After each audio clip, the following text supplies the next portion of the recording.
इस फिल्म की शुरुआत बड़े हॉरर तरीके से होती है, पर यह हॉरर फिल्म नहीं है। जॉर्ज आज अंधेरे में कैंडल जलाकर अपने घर में घुसा है। साथ में उसका साथी भी है। अचानक से उजाला हुआ और जॉर्ज के सभी साथी जॉर्ज को उसका बर्थडे विश करने लगे। आज जॉर्ज का 42वां बर्थडे है। जॉर्ज एक फेमस कंपोजर है। उसकी गर्लफ्रेंड ने यह सरप्राइज पार्टी थ्रो की है। सामंता पेशे से एक्ट्रेस है। 42 कैंडल्स को जॉर्ज ने एक ही फूंक में बुझा दिया। उसकी फूंक में दम है। जॉर्ज काफ़ी इमोशनल है कि वो 42 साल का हो गया। देखते ही देखते ज़िंदगी बुढ़ापे की तरफ जा रही है और कितने सारे अरमान अभी भी दिल में दफन हैं। समंता उसे समझाती है कि अभी तो बहुत ज़िंदगी बाकी है। जॉर्ज कहता है तुम तो 38 की हो ना, तुम्हें क्या पता है कि 42 साल होने पर कितना दुख होता है। अगली सुबह जब वो ड्राइव पर निकला है तब बहुत सी लड़कियां जॉगिंग करते हुए यहाँ से गुजर रही हैं। जॉर्ज ना चाहते हुए भी अपनी नज़रें उनसे हटा नहीं पा रहा। उसे एहसास हो रहा है कि अब तो ये सभी लड़कियां उसकी रेंज से बाहर जा चुकी हैं। अब वो इन सब को कभी इम्प्रेस नहीं कर पाएगा। रास्ते में उसे एक दुल्हन दिखी है जिसकी आज ही शादी होने जा रही है। जॉर्ज उसे देखता ही रह जाता है। वो दुल्हन भी जॉर्ज को देखती है पर अपनी नज़रें घुमा लेती है। जॉर्ज से रहा नहीं गया, उसने उसका पीछा किया पर वो पुलिस की गाड़ी को ठोक देता है। पुलिस ने जॉर्ज से डॉक्यूमेंट्स मांगे। जॉर्ज तो जल्दी से चर्च में पहुंचना चाहता है पर यहाँ चर्च में उस लड़की की शादी हो रही है। जॉर्ज का लाइसेंस एक्सपायर्ड है। पुलिस ने उसका चालान काटा और छोड़ दिया। जॉर्ज जैसे तैसे चर्च में घुसा है। यहाँ छुपकर उस लड़की की शादी होते हुए देख रहा है पर उसके मुंह पर मधुमक्खी बैठी। उसकी वजह से यहाँ के फूल गिर गए। सबकी नज़रें उस पर गई। उसका मजाक बना और अब वो घर पहुँचा है। अब तक हुई वारदातों से जॉर्ज को पता लग गया है कि उस लड़की का नाम जेनी माइल्स है। जेनी बेवर्ली हिल्स के प्रोमिनेंट डेंटिस्ट की बेटी है। अब तो जॉर्ज को टेलीस्कोप से लड़कियां घूरने में मज़ा आने लगा है। उसके ऊपर धीरे धीरे ठरकी का टैग लगता जा रहा है। ये उपाधि उसे उसके दोस्त सैम से मिली है। उसकी गर्लफ्रेंड भी जॉर्ज को ठरकी कहकर डांटती है। गुस्से में सामंता यहाँ से चली भी जाती है। जॉर्ज ने अपने टेलीस्कोप से एक कपल को संभोग करते हुए देखना शुरू किया। अगली सुबह जॉर्ज टेलीस्कोप से देखता है कि सामने के घर में पार्टी चल रही है। लड़कियां नग्न अवस्था में हैं। ये देखते हुए वो फिसल जाता है, नीचे खाई में गिरता है। इतने में सामंता जॉर्ज को फ़ोन लगाती है पर ये महाशय तो इतने गिरे हुए हैं कि फ़ोन अटेंड ही नहीं कर सकते। जॉर्ज के दांतों में चोट पहुंची है। यहाँ के डेंटिस्ट के पास जब वो पहुंचा है तब इत्तेफाकन ये डेंटिस्ट जेनी का फादर निकला है। जॉर्ज को डेंटिस्ट से पता चलता है कि जेनी हनीमून के लिए हस्बैंड डेविड के साथ मैक्सिको गई है। अब जॉर्ज को बोलने में तकलीफ है। वो कुछ भी बोलता है तो जिब्रिश साउंड करता है। रेस्टोरेंट में एक लड़की की नज़र उस पर जाती है। जॉर्ज एक्साइटमेंट में अपनी सारी कॉफ़ी अपने ऊपर गिरा देता है। इधर सामंता जॉर्ज से बात करना चाहती है। वो फ़ोन लगाती है पर जॉर्ज की आवाज़ कुछ अलग साउंड कर रही है। सामंता पुलिस को कंप्लेन करती है कि जॉर्ज के घर में कोई चोर घुस गया है। पुलिस यहाँ आती है। जॉर्ज आदत से मजबूर टेलीस्कोप से नंगी लड़कियों को देखे जा रहा है। पुलिस उससे पूछती है कि जॉर्ज कौन है। जॉर्ज के मुंह में तकलीफ है, वो बोल नहीं सकता। राइटिंग में बताता है कि वही जॉर्ज है। पुलिस यहाँ से चली गई पर जॉर्ज अपनी ठरक में सामने के घर में पहुंचा है जहाँ पार्टी चल रही है। अब इन नग्न लड़कियों के साथ वो ड्रिंक ले रहा है।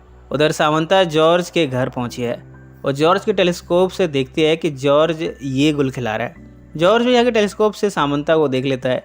वो सामंता को मनाने आनन फानन में निकला है। जॉर्ज से अब कंट्रोल नहीं हो रहा, लिहाजा उसने मैक्सिको की फ़्लाइट बुक की।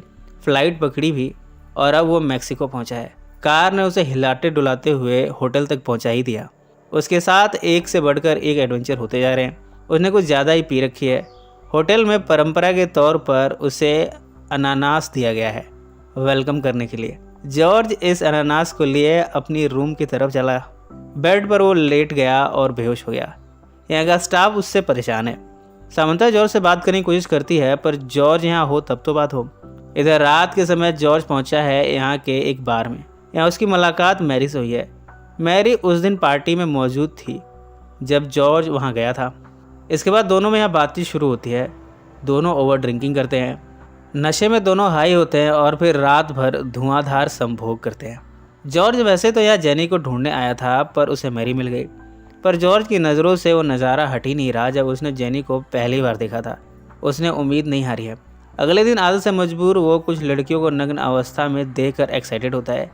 यहाँ बीच पर समंदर के अंदर उसकी कुछ लोगों से दोस्ती हुई है पर अब तक उसे जेनी नहीं दिखी जिसके लिए वो यहाँ तक पहुँचा था।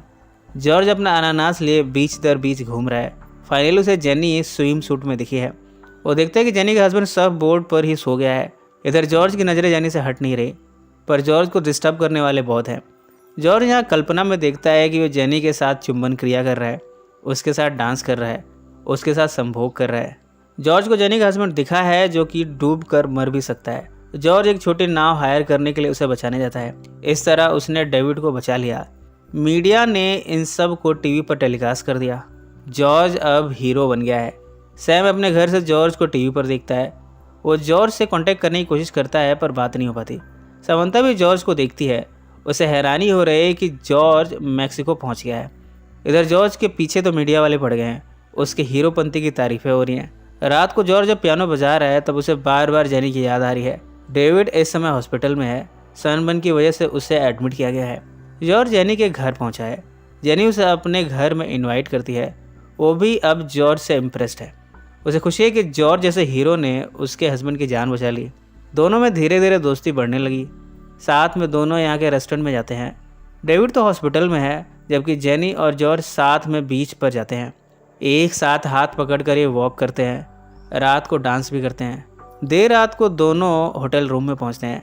जेनी जॉर्ज से संभोग की इच्छा जाहिर करती है। वो कहती है कि तुम मेरे हीरो हो, तुमने मेरे हस्बैंड की जान बचाई है। इसके बाद जॉर्ज और जेनी इस होटल रूम में हम बिस्तर होते हैं। इन सब में काफ़ी कॉमेडी होती है। जॉर्ज शुरू में काफ़ी नर्वस था, पर धीरे धीरे वो फॉर्म में आ गया। इतने में डेविड का हॉस्पिटल से फ़ोन आया है। डेविड जॉर्ज को बार बार शुक्रिया कह रहा है जिसने उसकी जान बचाई। जॉर्ज कहता है ये तो मेरा फ़र्ज़ था। इन सब के बाद जॉर्ज बताता है कि शादी वाले दिन से आज तक वो जेनी को भुला नहीं पाया। वो उसी के लिए तो मैक्सिको पहुंचा है। इसके बाद दोनों फिर से यहाँ संभोग करते हैं। जेनी इन सब के बाद जॉर्ज से बताती है कि उसे डेविड कभी भी पसंद ही नहीं था। वो तो उसके फादर की ज़िद थी जिसकी वजह से उसने डेविड से शादी की। वो बताती है कि उसके फादर बड़े कंजर्वेटिव थे। जॉर्ज को ये सब सुनकर न जाने क्या हुआ, वो जाने लगा। जेनी ने भी उसे रोका नहीं। जॉर्ज घर अगर समंता के पास पहुंचता है। वो उसे कहता है कि अब वो काफ़ी मैच्योर हो गया है, उसे वापस अपनी लाइफ में लाना चाहता है। यहाँ समंता का बेटा जॉश भी आता है। वो भी अब जॉर्ज को लाइक नहीं करता। समंता किसी और के साथ डेट पर जा रही है। ये सब देखकर जॉर्ज उदास हो गया। उदासी में वो पियानो बजाया जा रहा है और गाते जा रहा है। इतने में यहाँ समंता आती है। दोनों को रियलाइज़ होता है कि एक दूसरे के लिए इनके मन में फीलिंग्स हैं। जॉर्ज सामंता से शादी के लिए पूछता है। सामंता हाँ कर देती है। अब सामने के पड़ोसी टेलीस्कोप से इन दोनों को आपस में संभोग करते हुए देख रहे हैं और ये फिल्म यहीं समाप्त हो जाती है। सो फ्रेंड्स, फिर मिलेंगे ज़िंदगी के किसी नए मोड़ पर।